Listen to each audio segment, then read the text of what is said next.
Hello, welcome to Pergola Nurseries in Virginia. Damp day in Pergola Nurseries today. We're looking at two essential tools for gardeners. We've been asked a lot of questions now about Christmas gifts.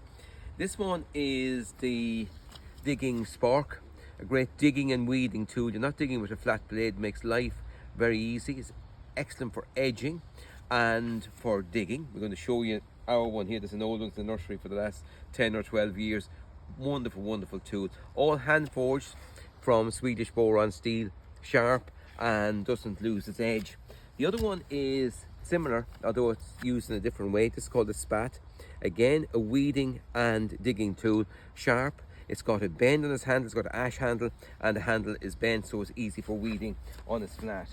So your spork, this is our old spork here.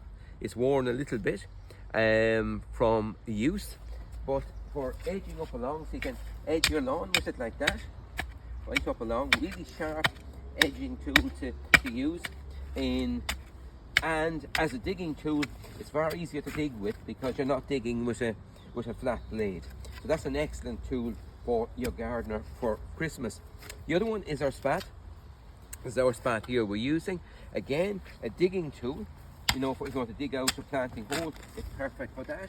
Digging out weeds like our creeping buttercup there. So very quickly you can get an area cleaned over with a spat. It's very much a tool fit for purpose. And if you want to weed with it on a slat like that, it's perfect for using as a hoe. There are two tools, the spork and the spat, excellent tools for any gardener's wheelbarrow. Goodbye for now, enjoy your garden.